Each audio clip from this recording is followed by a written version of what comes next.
Welcome back to another instalment of the Chef One podcast. I'm Rudy Black-Brown, and joining me this evening is Seb Alston. Now, unfortunately, we aren't Amy down. She is busy this evening, but we are going to be doing our predictions for the Bahrain Grand Prix coming up this weekend to open the 2024 season. We'll start off with qualifying because obviously, comes before the race.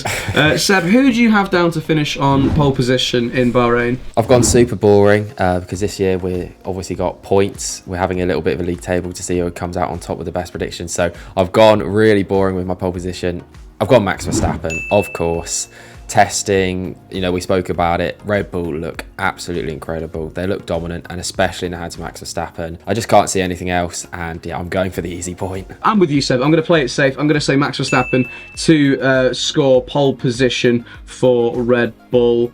But that doesn't mean he'll be the star of qualifying. But before we go into that, who did Amy say to finish on pole position? Because I'm sure she's gone against the groove here. I think we might get a point over here. She's gone for Charles Leclerc. So she's gone for Charles Leclerc. Of course, she's gone for Charles Leclerc. But just because Seb and I have predicted Max Verstappen to finish on pole position in Bahrain qualifying, that doesn't mean we both think he's going to be the star of qualifying, which is our next category. Seb, who do you think will be the star of qualifying in Bahrain?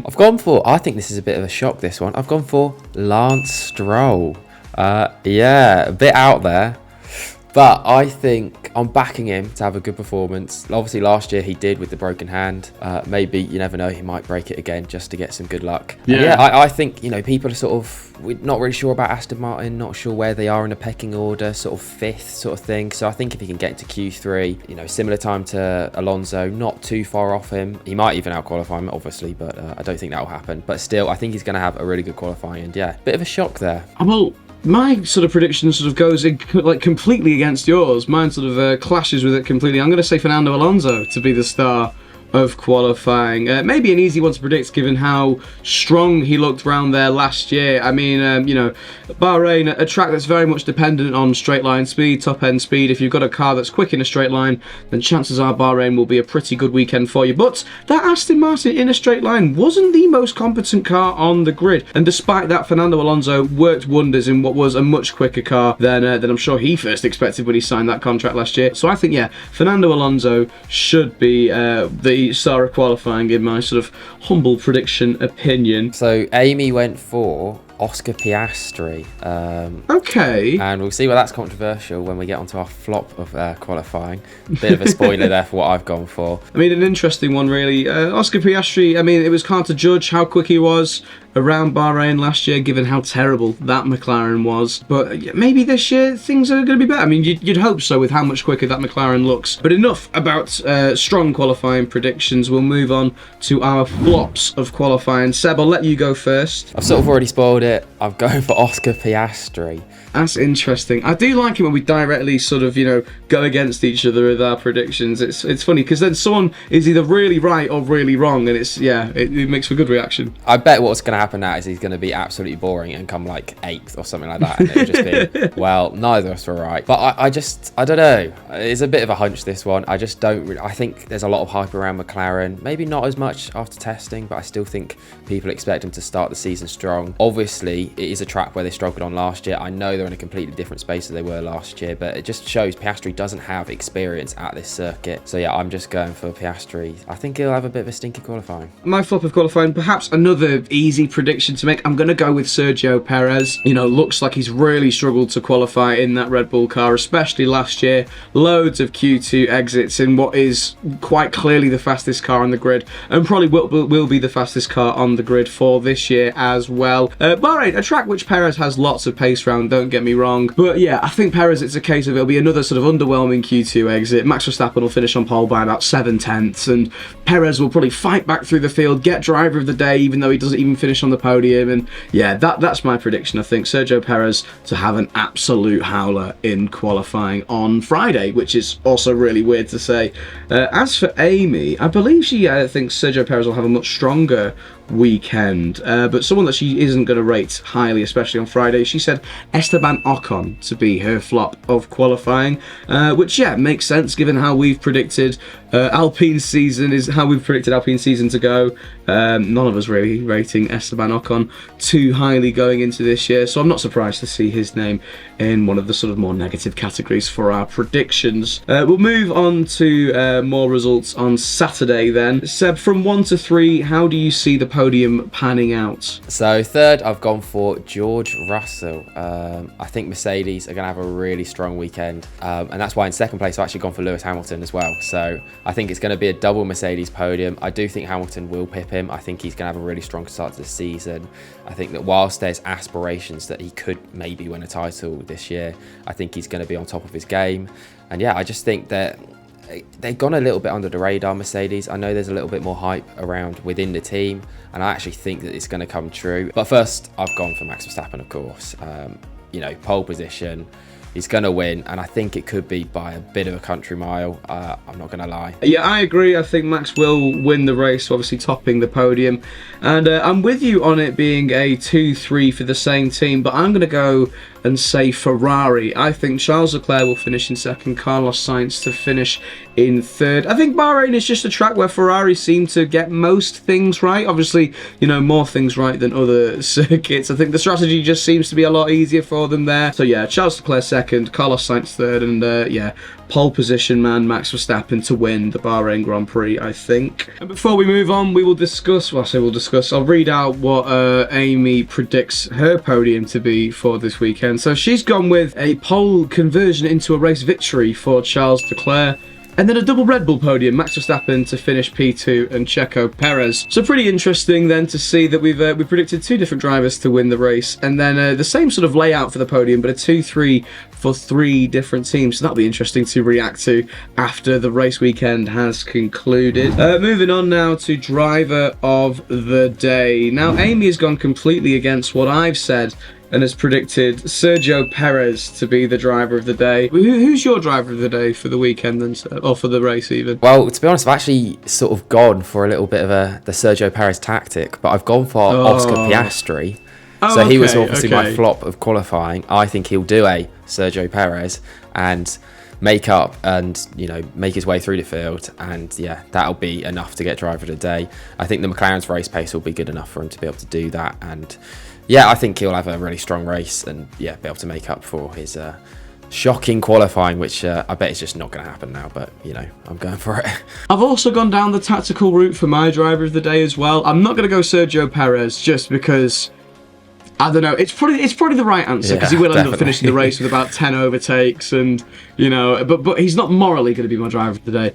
I think it's going to be a case of an underpowered car, so you know, one towards the bottom of the grid. I'm going to go with Alex Albon. I think he will have a really strong weekend in that Williams, which sort of correlates quite nicely with the layout of the Bahrain circuit. You know, a lot of straight line speed in that car, as has been the case for a few years now for Williams. And Alex Albon, you know, a driver that's only been getting better and better. It seems to be an episode of contradiction, this one, because for Amy's flop of the weekend, she's gone with, believe it or not, Alex Albon. So she's mugged me right off there. We're not too sure behind the reasoning of that, but I'm sure we'll get some intel in due course. Seb, who is your biggest flop for Bahrain? Well, I've gone for, so I haven't gone for the easy point in Sergio Perez's flop of qualifying. I've gone for biggest flop of the race weekend, Sergio Perez. So that could also probably be my shot prediction, because let's face it, it's a lot easier to have a good race in that Red Bull than the qualifying. Well, at least that's what Perez has made it out to be. I think in the testing, he looked,